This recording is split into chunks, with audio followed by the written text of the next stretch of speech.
鹿島さんは今何をおっしゃいと言いますか。あなた遅いです。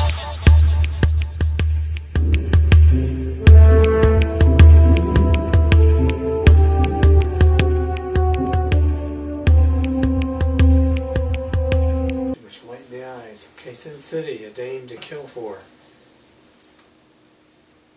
I did not see the original Sin City or the previous Sin City. I guess I'd call it part 1 maybe. This is an adaptation of a comic book into a movie, but trying to make the movie look exactly like the comic book, which it succeeds very well in doing. This is a masterpiece of art, each frame. You know, you could slice off each frame and just use it as a picture on a wall if you want to hang it in a gallery.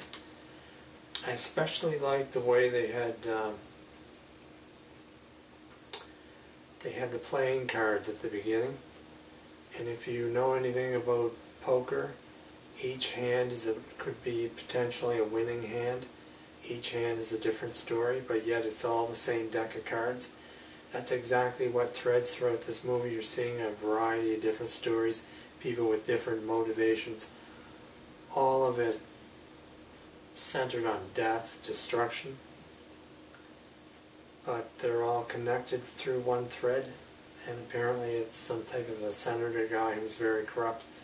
As I said before, I didn't see the first one, so the characters are all new to me, and I don't know if every character was in the previous film.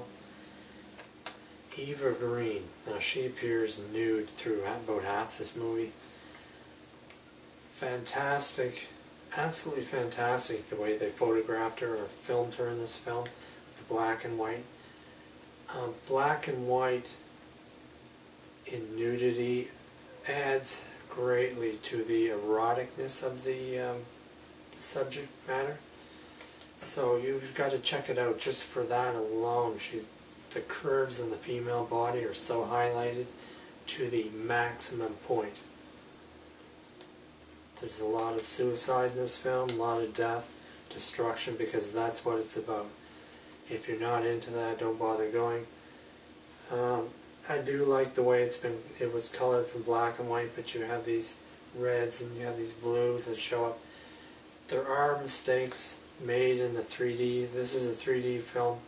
There are mistakes made. If you look at the skyscrapers during the process of the film, if you look at their windows, you'll see they're not correct. There's like blotches of blue and green where they should not be. So that's a little bit of a flaw there, but not much. I especially like the character. He's evil as hell, but he's completely obsessed with committing crimes and committing murder. Doesn't get picked on by the police for some bizarre reason. Never gets picked up. And completely loyal to his friends, and mean and vicious, and a killer, and easily manipulated. This was a really great character. You'll recognize him right away. His face is sort of flat and up and down with a big heavy jawline. So what is the movie about? It's about a woman who uses her sex, and uses having sex, uses the curves of her body to manipulate men into doing what she wants. And she's very successful at it. She gets absolutely everything she wants until her former lover arrives to kill her to end it all. There's just a variety of different, stories all knit together, and they're just sort of mixed in with each other, maybe in a light way, like the police stories. The detectives are there, they're part of the police department. The police is also connected to each of the other stories. It's kind of offshoots, but yeah, overall I would say I went in not expecting this to be a good movie. I expected it to be like crap, but I did want to see the visuals of how the director handled the turning a comic book into a movie, and he did supremely well in this. It's a supreme look. It's very dark, very gritty. Not really a detective drama, more towards criminals trying to get through doing their criminal activity.